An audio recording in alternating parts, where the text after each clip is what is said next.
Gurur Brahma, Gurur Vishnu, Gurur Devo Maheshwaraha, Gurureva Param Brahma, Tasmai Shri Gurave Namaha.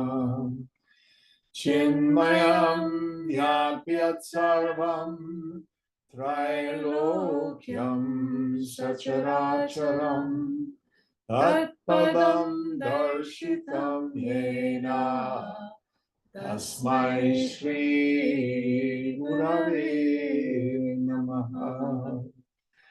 Tvameva Mata cha Pita Tvameva Tvameva Bandhuscha Sakha Tvameva Tvameva Vidyadravinam Tvameva Tvameva Sarvam Mama Deva Deva Tvameva Sarvam Mama Deva Deva.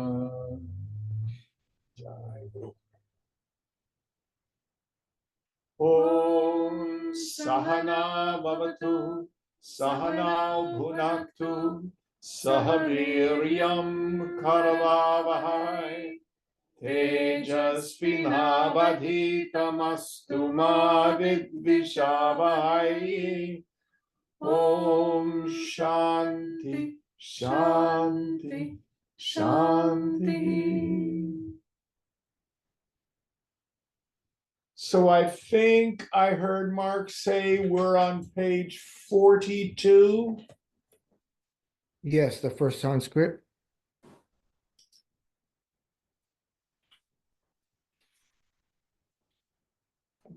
We shall please.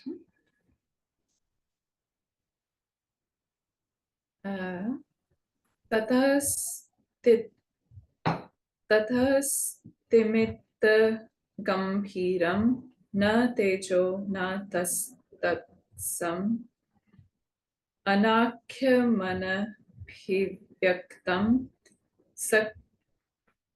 satkim chit vashishyate evam vidhaya videha muktya sadrishyokto jiva mukta vapi yavatya vanirvikalpa tishayastava tadvaduttamatvam drishtavyam. Vashishtha. Then there remains something existent, which is calm and deep, not light, nor covered in pervading darkness, unnameable and unmanifest. The resemblance of Jivan Mukti with Videha Mukti is described in the foregoing verses. Greater the eminence of undifferentiatedness in Jivan Mukti, it is better to that extent. So the point that he's getting at here, which I made last week, for the person of steady wisdom, the Jivan Mukta, there is no difference between being Jivan Mukta, liberated while in the body, and Videha Mukti, being liberated beyond the body. Why? What is the mark of the person of steady wisdom? Mind you, at the moment of realization, it's not that, oh, I'm a knower of Brahman. It's I am Brahman. I'm identified with. I see that my very experience of I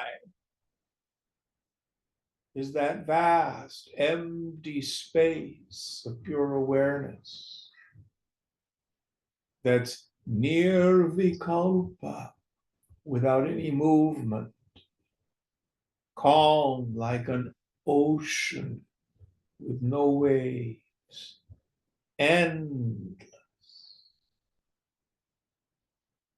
There's neither light nor dark there. Yet, Sat it is. Chit, it shines as pure awareness. Ananda, no sorrow reaches there. And we call it bliss absolute because when the mind is abiding in it, the mind becomes blissful. And the Jivan Mukta sees the body as a dream-like apparition.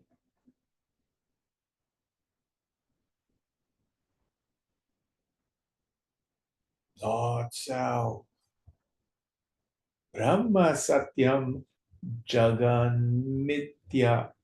Brahman alone, I alone is real.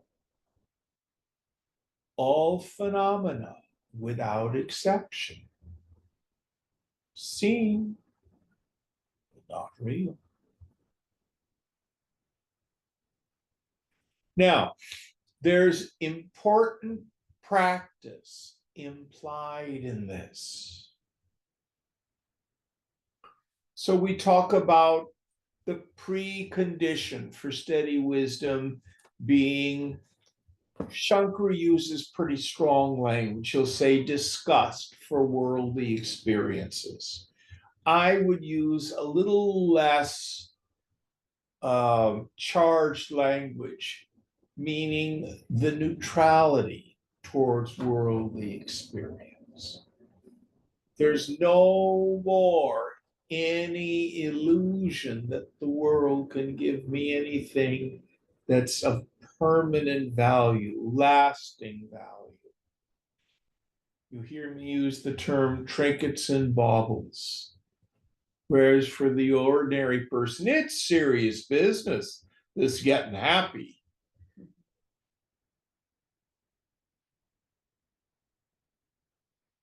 All ego-driven activity is gone. What do we mean by that? I'll be happy when, if only I had X, Y, and Z. Gone.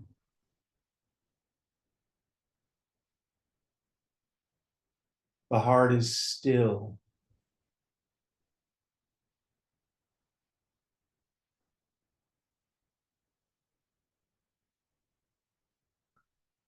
But what if you were going to be aware of the body, in the body, the language falls short, for the rest of eternity? What if it's going to be just like it is now for the rest of eternity?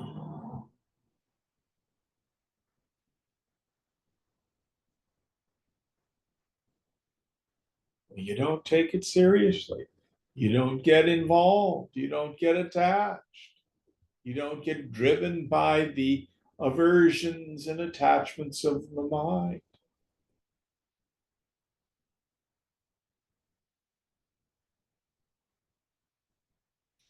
So the trap for some is, oh, this horrible world, it's so nasty. I can't wait till I get realized and then I can be free from it. Be out of the troubles of the world. I'm going to go home to God.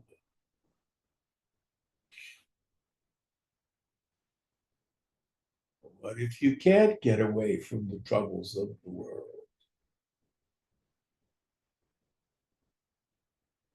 So in the body, beyond the body, the Jivan Mukta has come to the place where it makes no difference.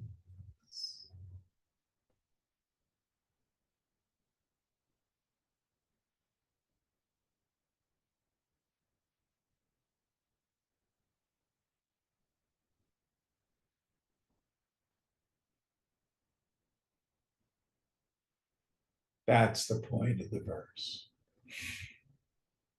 Now, for people in ignorance who see the equipment of the Mahatma, oh, Swamiji has left the body.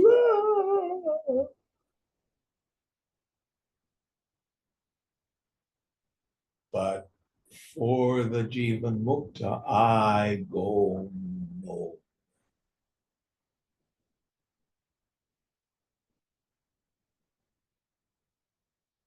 The imagery that I like to use. So you go to the beauty salon or the barber shop to get your hair cut. You had your hair cut recently, didn't you? Mhm. You did it at home, didn't you? I did it myself. Yeah. Oh, so after you were chop, chop, chop, chop, chop, did you see the hair on the floor? Yes. Now, where's the locus of identity? Are you on the floor looking up? Oh, how could you cut me off? Is that what you were doing? No. No, you can pull on your hair and you're, aware of it. But when it falls on the floor, oh, look at that. The hair fell on the floor. I tell you, when the body drops, it's going to be just like that.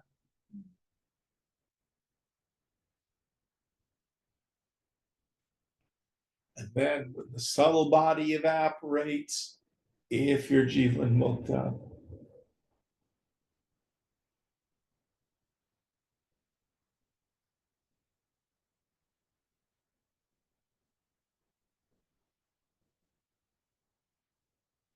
so August 4, we'll be celebrating Swamiji's Mahasamadhi. That's the term we call it in the Hindu tradition.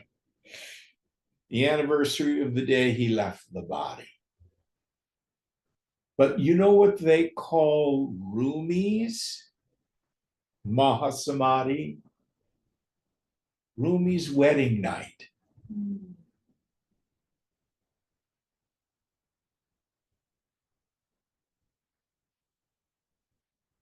That idea of being eternally united with the beloved, to use the language of the Sufis.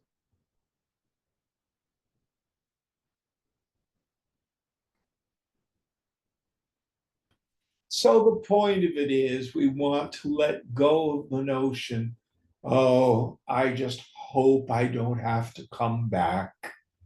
Oh, I hope that I will go to Brahmaloka and be free. No. Do the work right here, right now. Now, if you're of a mind where I'm not sure I believe anything survives the death of the body, as my dad used to say, when a Jew dies, he's dead.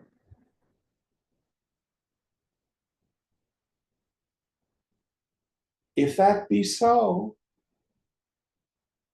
what's the best way to live this life and prepare for the inevitable? Death comes for us all. It's still the Vedanta. All right, next verse.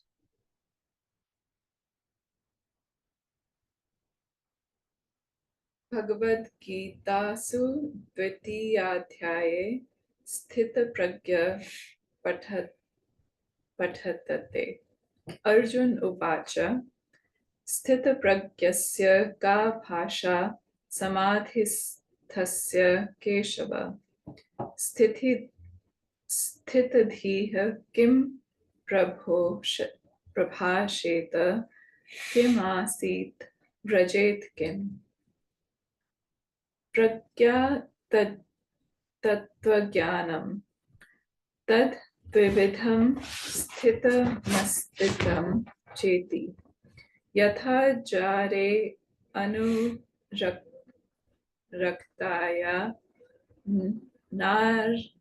नार्याः सर्वेष्वपि व्यवहारेषु बुद्धिर्जारमेव ध्यायति प्रमेतानि क्रियमाणान्यपि गृहकर्माणि सद्य एव विस्मर्यन्ते तथा परवैराग्योपेतस्य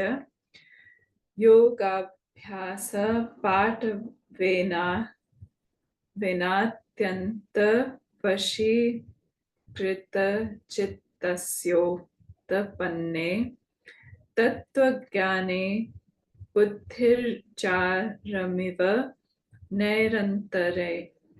नैरन्तर्येण तत्त्वं ध्यायति तदिदं स्थितं प्रज्ञानम् उक्तगुणरहितस्य केनपि पुण्यविशेषण कदाचित् तप्ने अपि तत्त्वज्ञाने गृहकर्मवत्तत्रैव तत्त्वं विस्मर्यते तदिदमस्थितिं प्रज्ञानम्. In the second chapter of the Bhagavad Gita, the Sthita Prajna has been mentioned thus. Arjun said, "What is the definition of him who is steady in the supreme knowledge and in profound meditation, O Keshava? How does he whose intelligence is stable speak and sit and walk?" Supreme knowledge, prajna, means the knowledge of the reality. That is of two kinds. One who is abiding and the other is not so. As in the case of a woman who is involved in an illicit love affair and always thinks of her paramour in all her activities while attending to the housework, which she perceives normally through her senses, easily forgets. Similarly, one who has attained the highest degree of detachment and who has fully controlled his mind by expertise accomplished through practice of yoga, and on whom has dawned the highest knowledge, like the lover, constantly thinks of the truth, and this is abiding knowledge. Someone without such qualities as mentioned, but by the force of some merit, sometime may realize the truth, but soon forgets it, as the lover forgets the housework, and this is unsteady knowledge. Yes. So in chapter 2, the verse to which he's referring is verse 54, the beginning of the Sthita Prajna Purusha section.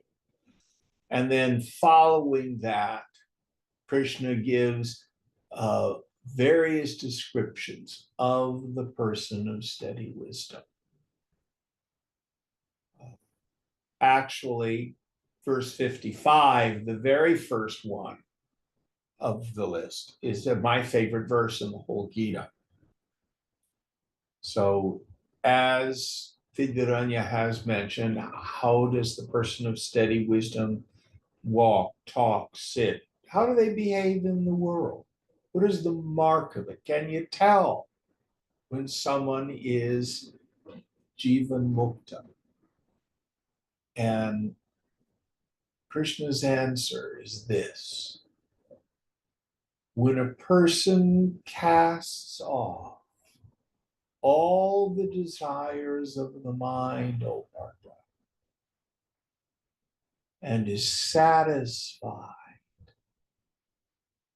in the self, this cell.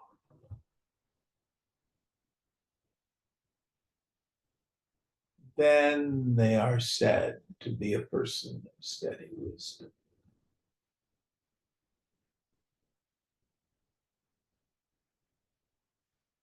And what we have here is what we call paroksha jnanam, indirect knowledge, and aparoksha jnanam, direct knowledge. The indirect knowledge, Brahman is. I'm going to think about Brahman all the time, best I can. So his metaphor of the paramour. And for many of us who are at the level of indirect knowledge, the world intervenes. And I forget.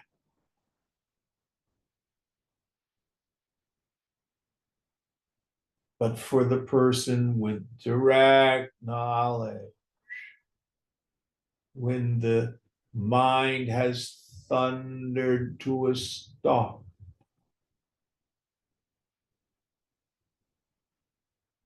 the ego sense is blasted away.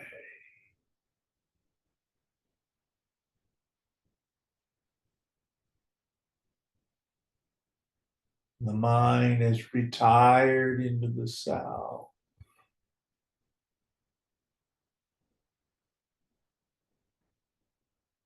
And no longer extroverts.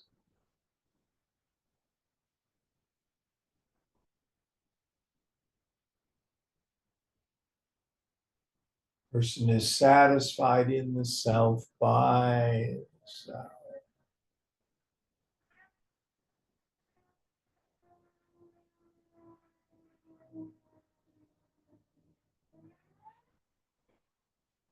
So it's the two things. First, when a person casts off all the desires of the mind, I no longer believe the mind. At the level of practice, when the mind is jonesing for this, that, or the other thing, my mind tells me I want people, places, things, and conditions. What I really want is Krishna. Come on. Over and over and over. What about my needs? Drop it. Their needs are minimal: food, clothing, and shelter. That doesn't mean live in poverty. It's about detachment. Whenever a thought of self, a personal thought of self arises, no. Oh, who am I? I am that partless Brahman. Nirvikalpa, Nirupa, Vigunai.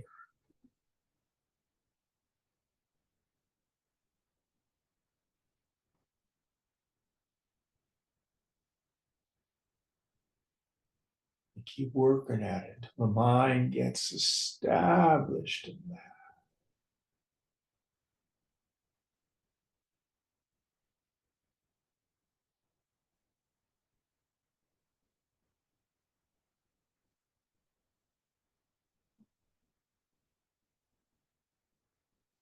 Next verse.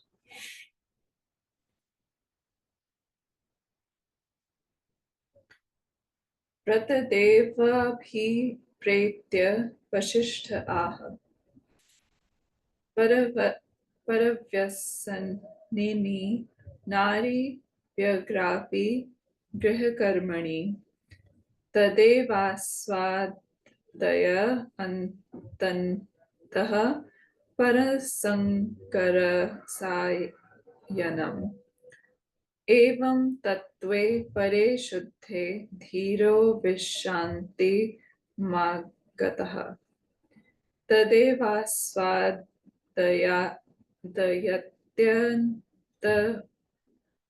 bahir bahirvyavahara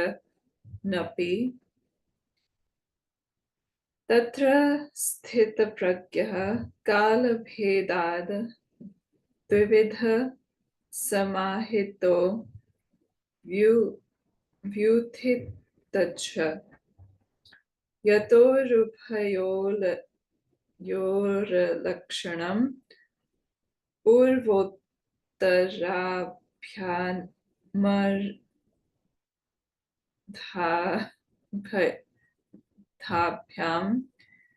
पृच्छति समाधिस्थस्य स्थितप्रज्ञस्य का भाषा कीदृशैर्लक्षणवाचकैः शब्दैः सर्वैर्यं भाष्यते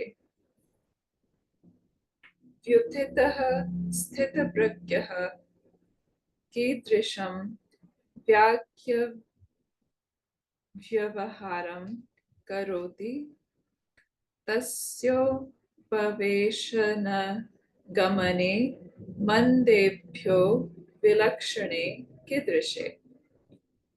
Vasishtha said, with this point in mind, a woman having affairs with a paramour, though engaged in housework, inwardly enjoys the love-making experienced earlier.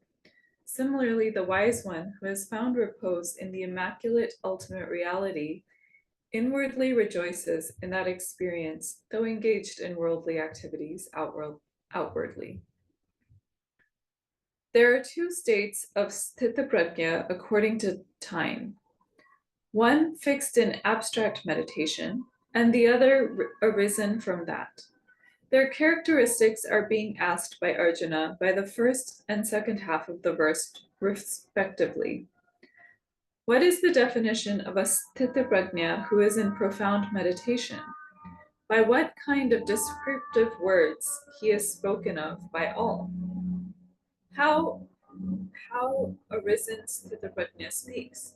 His sitting and walking are in what way different from ordinary people? So this is an interesting way to parse it. So the first is when the person of steady wisdom is in samadhi, in the meditation.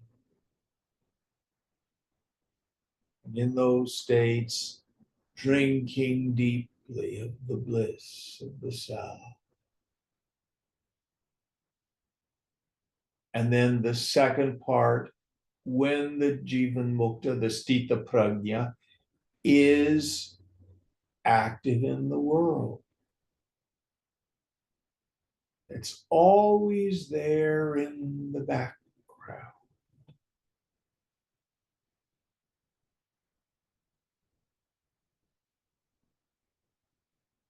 The way I like to talk about it, when the ignorant person dances with an object of the senses, desire and object of desire become one, their knowledge is that object really is swell. Let me do that again. But when the Sthita Prajna enjoys an object, desire and object of desire become one. Their experiences, oh, that really stopped my mind, Krishna.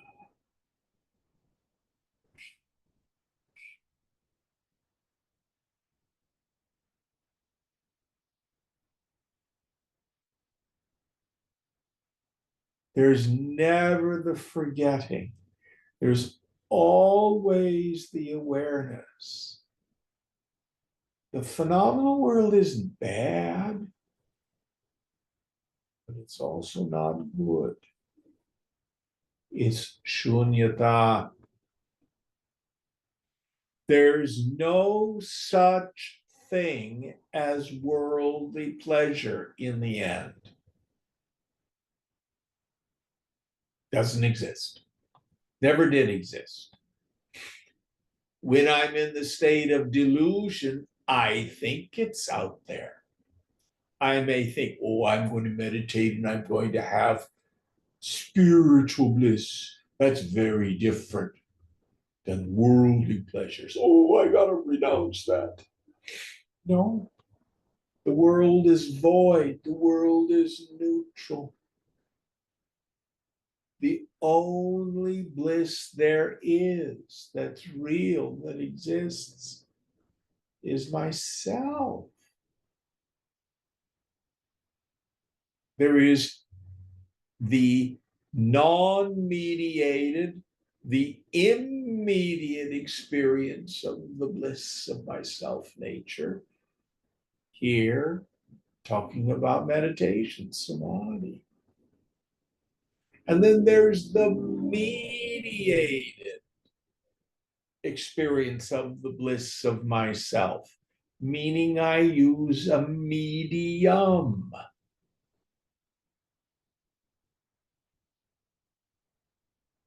It's the only difference. Now listen carefully.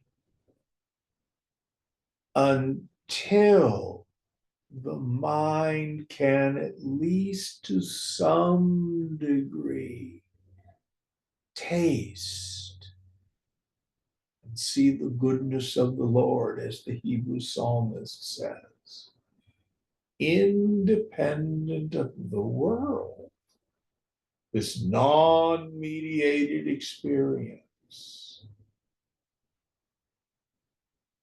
it will attach itself to the world. Even intellectually, if I know it's only a bliss of the self. Why? Because the ruthless rule of the mind is the mind will return to the experience that's given it the greatest joy. That's why things like drug addiction is so powerful. I remember working with this one young man who's a crystal meth addict. He'd had a relapse again. And he said, Jim, I just need release. Such a fascinating use of language. Release from what? Such that his ordinary mind was restless, was discontent. Taking the crystal meth gave him a respite from that. Ah.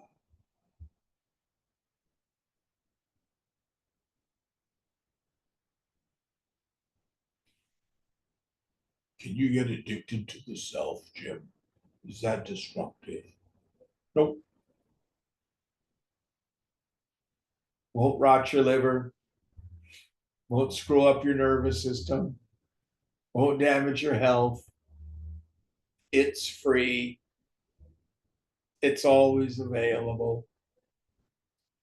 And it only makes the mind more brilliant, more perceptive.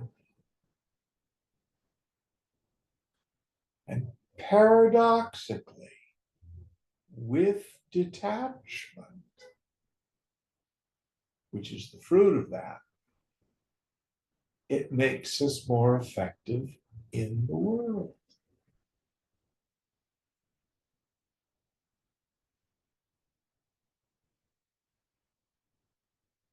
Because we're not blown about by an agitated mind.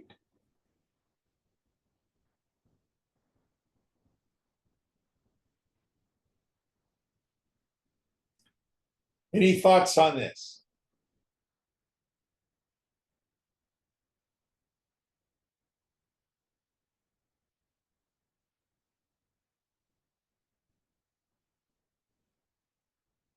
Next verse. Srimad Bhagavanuvacha Prajahati yada kaman sarvan partha manogatan आत्मन्येवात्मना तुष्टः स्थितप्रज्ञास्तदोच्यते कामास्त्रिविधाः बाह्या अन्तरा वासनामात्ररूपा चेति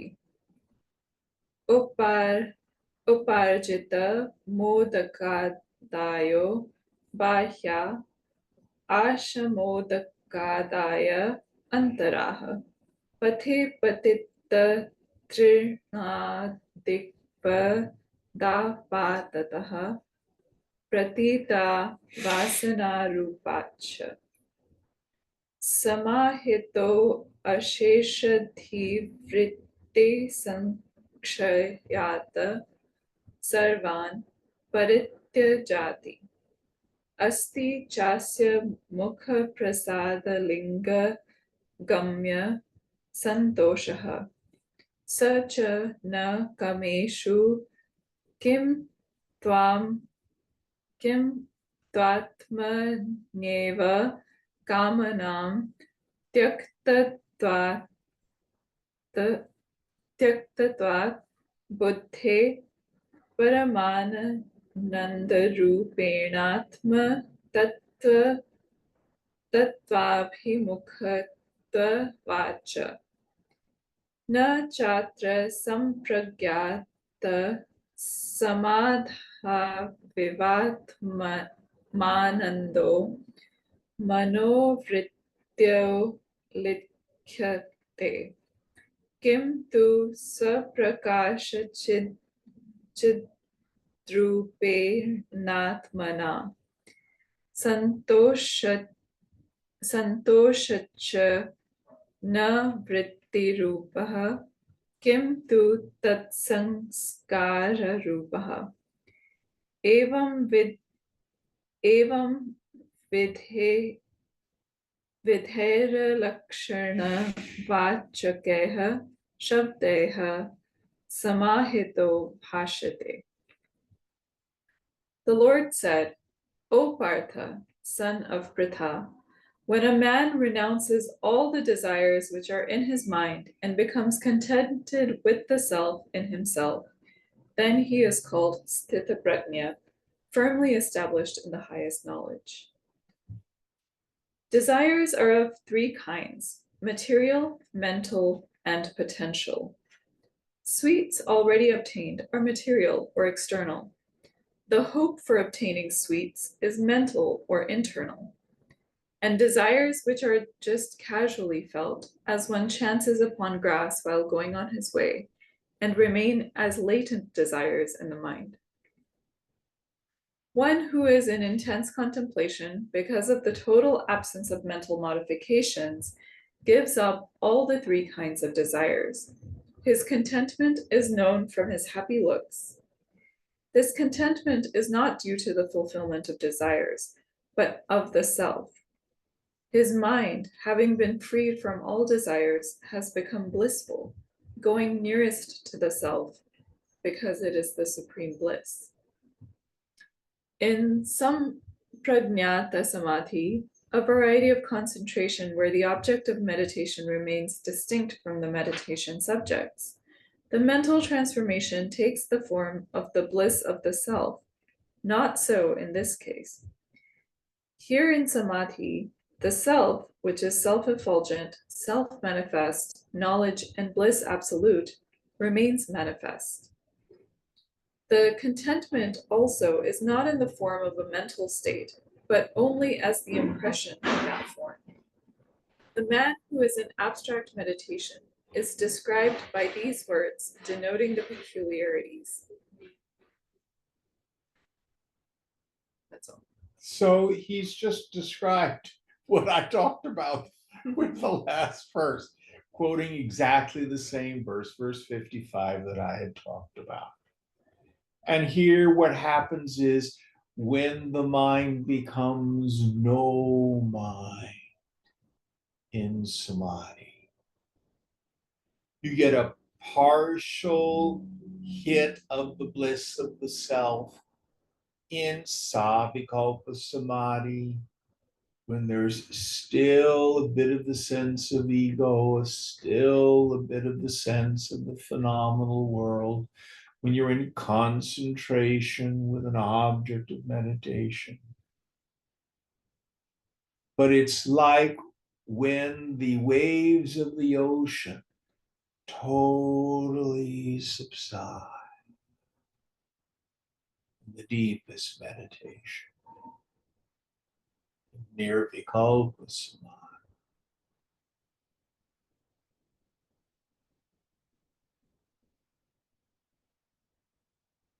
Mind then experiences the Brahmananda rasa, the juice, the taste of the bliss of Brahman.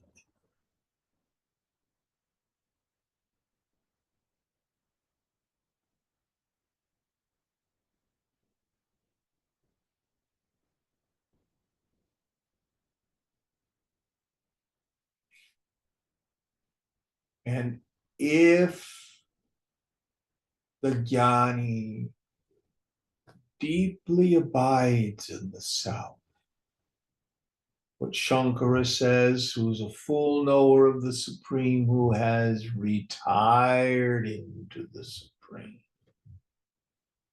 If we have the great punya to be able to hang out with someone like this, they can show us the awakened state of mind.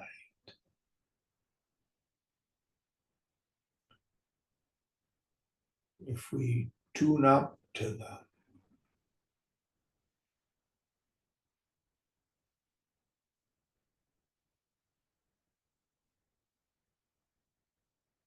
if we can go where the Guru's mind goes,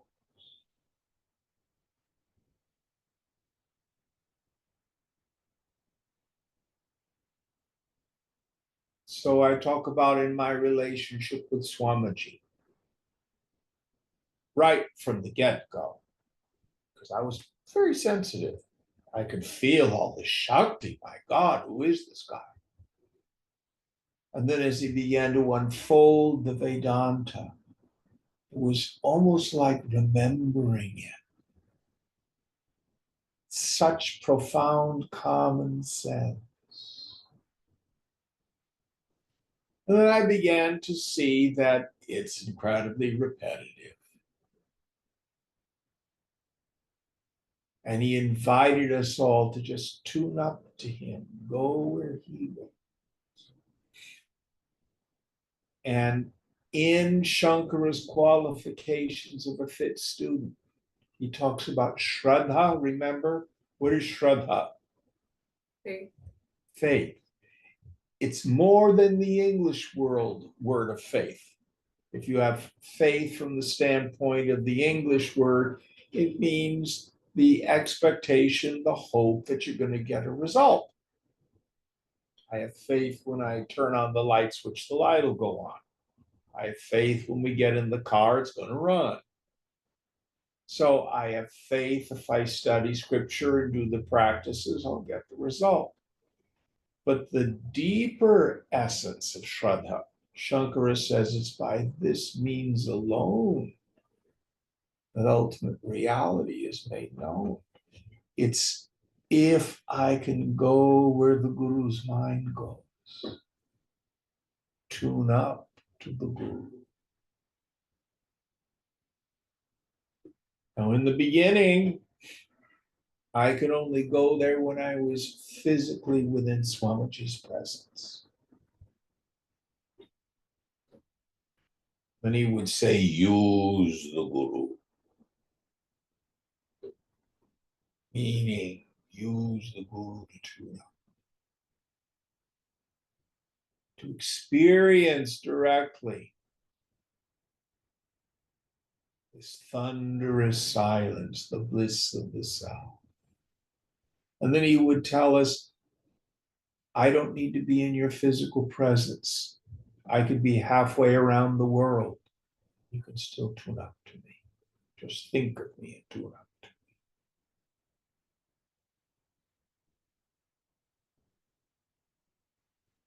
then we would discover it's all a trick. It just was a way to get us to go into that deep samadhi. It was myself all along.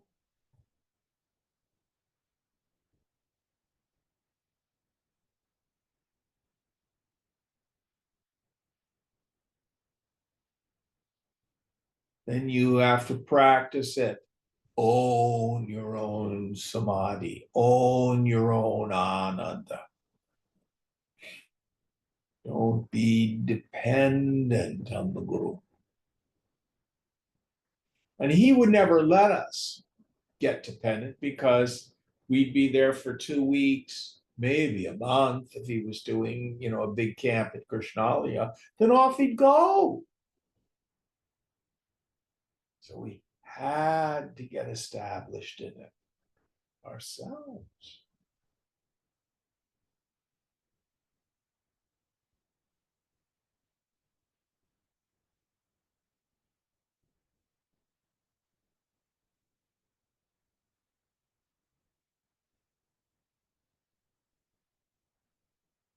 So this is the work to be done.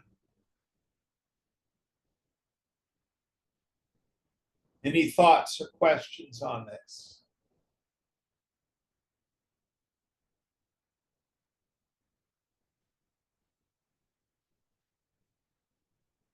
All right. Next verse. Dukkeshvanu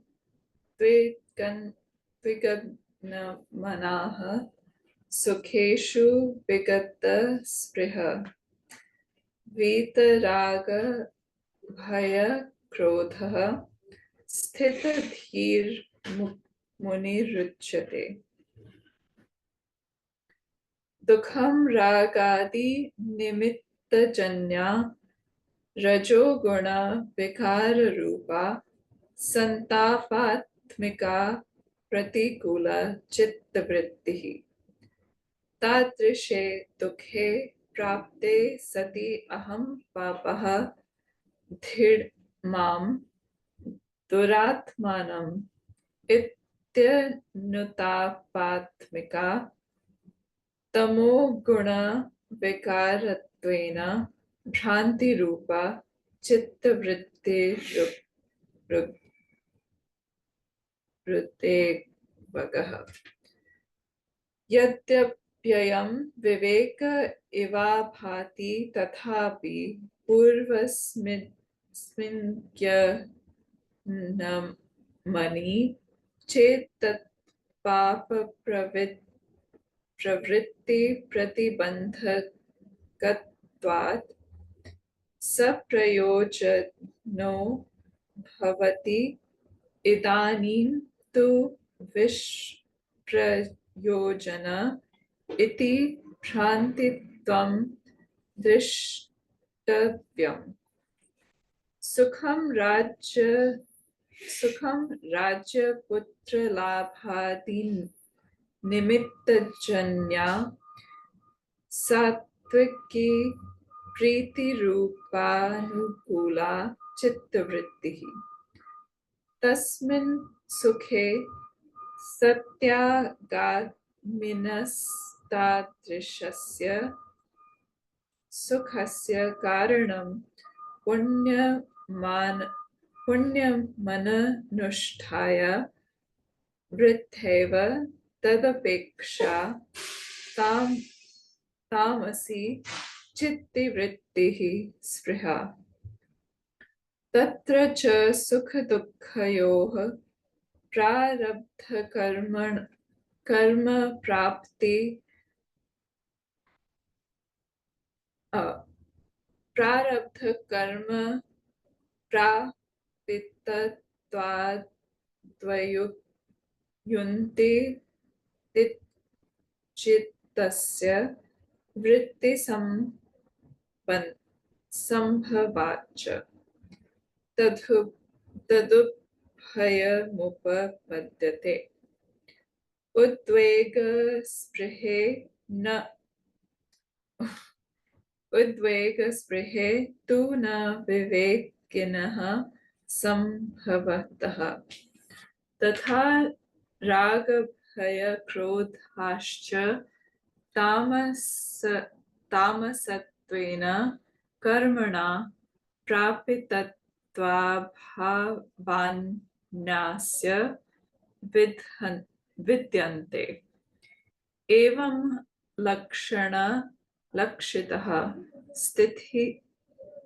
sthitadhiha swanubhava prakatanena shishya shikshartha manudveganiha sprihatva digamakam vacho bhashata ityarthaha. He who is not worried in sorrow and does not hanker after happiness, he from whom passion, fear, and anger have gone away, he is called a sage of steady wisdom. Sorrow, dukkam, is an unfavorable mental state which arises from attachment. It is a transmutation of rajoguna and causes anguish. Having been afflicted thus, such remorse as I am a sinner, fie upon me, the evil one, etc., arises, which is a transmutation of tamoguna in the form of error. Such mental transformation is anxiety, udvega. This anxiety, udvegaha, although looks like discrimination, vivekaha, between good and bad, is not really so. Had it been in the previous lives, it would have prevented evil action, and as such would have been useful. Now it serves no purpose, hence it is considered as a delusion. Happiness, sukham, is that pleasing and favorable mental state which is formed by sattvaguna and caused by the gain of a kingdom, a son, and the like.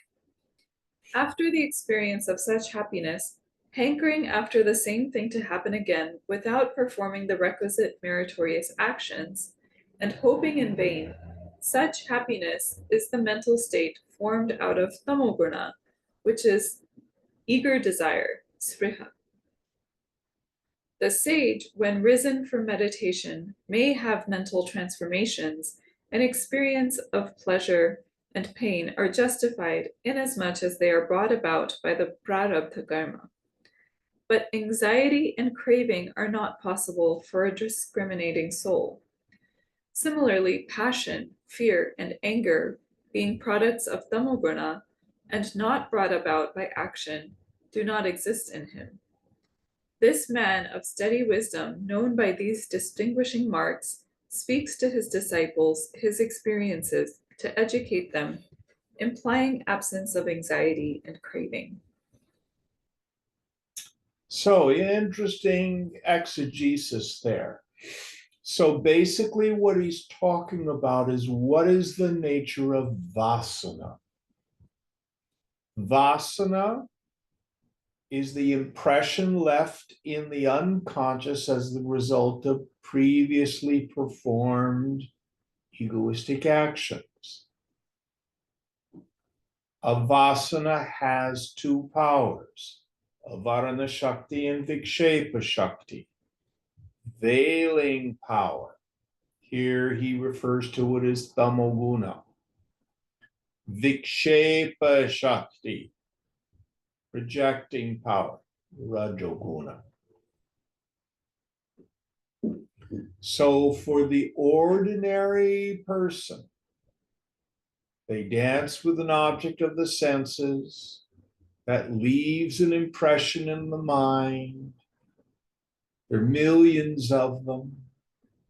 They obscure self-experience, even though I am Brahman is the most obvious thing in the world, really. Such is the nature of the mind under the throes of tamoguna. I do not know that I am Brahman.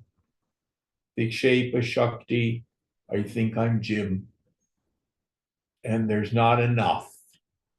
So I have spriha, longing, more, better, different, I'll be happy when, it'll be better if, and Kartavya, here I go after it all.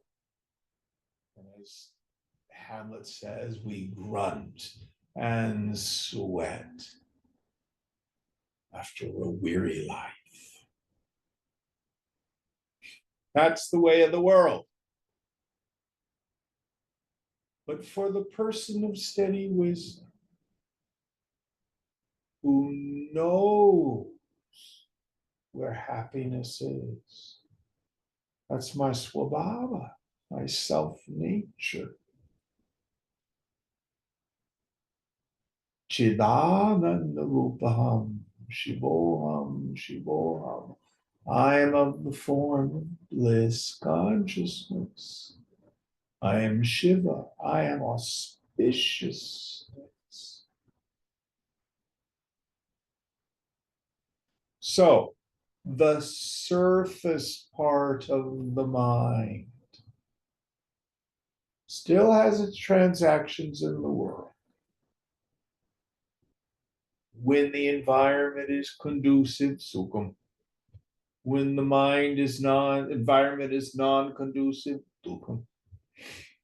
So there's the elements, perhaps, of enjoyment and aversion, but she has no belief in their reality.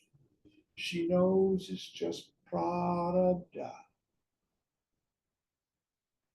And there's no longer any hankering after this experience as opposed to that experience. Now, this used to confuse me in my early sadhana because I would see Swamiji obviously enjoying in the world. He loved chocolate. He loved good South Indian food.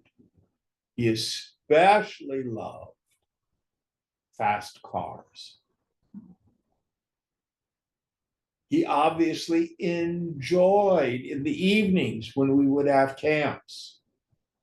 There would be cultural events. Mark Herman, do you remember that when various people would sing or dance and stuff like that? Yeah, I do. And Swamiji would obviously enjoy it, but no attachment to it.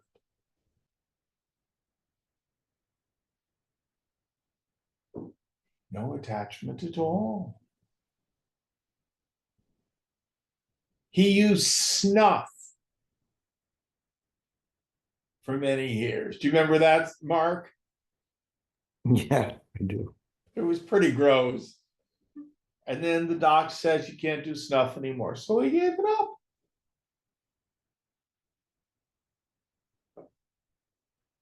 But it would confuse me. I thought he's not supposed to have any desires.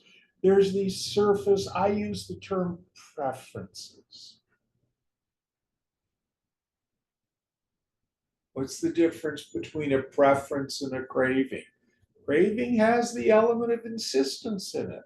I must have this in order to be happy. So here Vidyaranya is using words like there's no anxiety about the future. There's no regret for the past. The fundamental longing for the world is gone.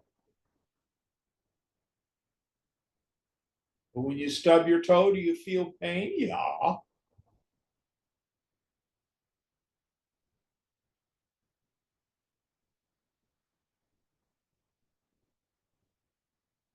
Yoga Vasishtha uses the example of the person out in the hot season standing on the bank of the river, who's roasted from head to foot, as opposed to the person who's waded into the cool river up to their chest. And from the chest down, they're cool. Their head's still roasted, but it's not the same as when you're there in Rajasthan in the middle of summer.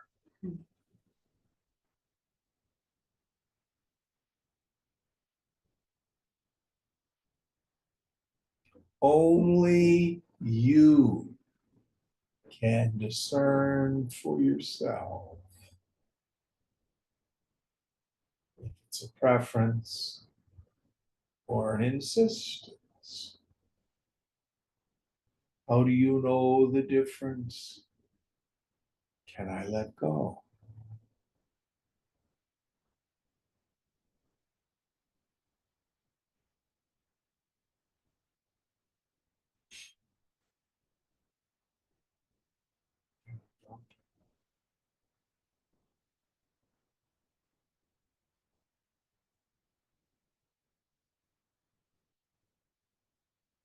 Now, Vidyaranya here is quoted Yoga Vasishta a lot. I don't know if he's going to get to this, but I'm fond of referring to the 7 stages of wisdom, Saptagyana Bhumikas. And when Ramana Maharshi was asked by one of his disciples, Bhagawan, of which of the 7 stages of knowledge does the jnani belong? And Bhagawan answered, the 4th. It's very clear if you read the scripture, it says, realization of the self. And then the disciple says, if that be so, then why have 3 others, 5, 6, and 7, been articulated by the scripture? And Bhagawan's answer is fabulous. He says, these are not stages of bondage and release. Moksha, freedom, happens at the 4th. It is the mark of the person of steady wisdom who's at the 4th stage. I know I'm Brahman. I know the world is fundamentally an illusion. And I know where happiness is. It's my self-nature. So these 3 stages beyond that, Bhagawan says, have to do with the experiences of the realized soul. And it has to do whether or not your samadhi, your self-abidance is tenuous or not. Do you come in and out of it? Are there times when you forget your self-nature and then you suffer like anybody else? And you remember who you are and it all drops away?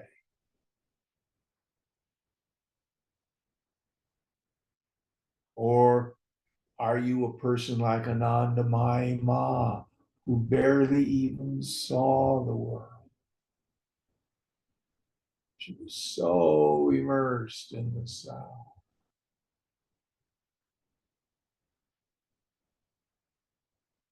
She used to just wander around like a ghost. God. And Bhagawan says these states are not to be acquired by will or effort. They're karmic. They have to do with punya, merits accrued in prior lives. And in fact, if you're struggling to achieve them, then you've not understood what jnanam is. The mark of the person of steady wisdom is they have given up struggle.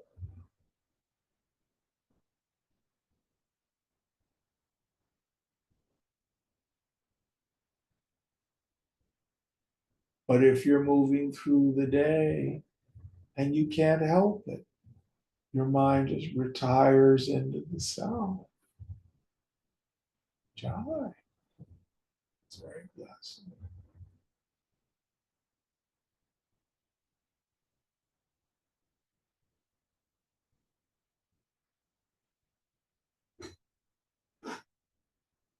or if you're fond of meditation, oh, that's a blessed state. Oh, Jim, it's hard work, but I try to meditate 20 minutes every day. I gotta force myself to do it. Or, oh, I can't wait to get on the cushion. Come home to the infinite. The sweetness of meditation.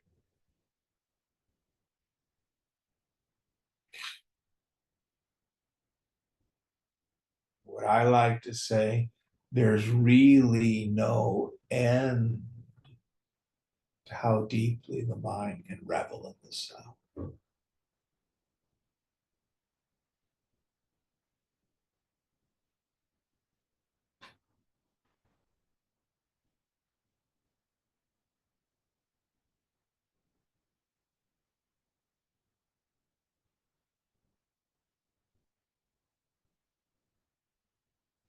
In these various descriptions, even what Vidyaranya is saying, higher, lower, 3 stages, stuff like that, these are not discrete that way. Okay, I'm at stage 5.5 today. You know, they're just ways of description. It's map, not territory.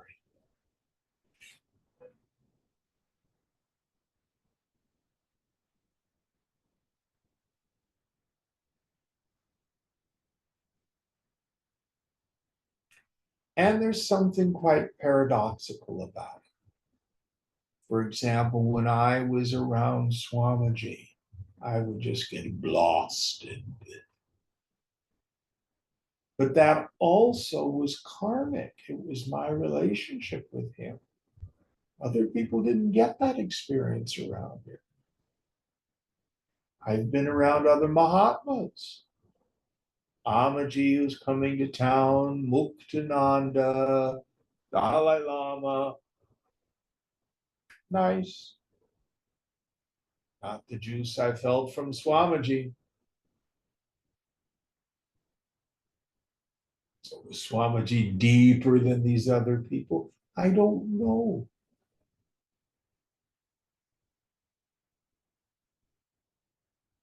That was my love for him and his love for me. That wonderful connection. It's karmic.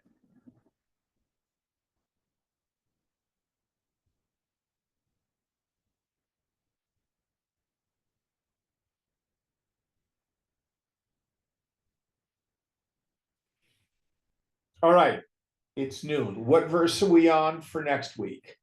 We're at the top of 47. Top of 47. All right. Om Purnamada Purnamidam Purnat Purnamudachyate Purnasya Purnamadaya Purnameva Vashishyate. Om Shanti Shanti Shanti. Hari Om. Sri Guru Pyo Namaha. Hari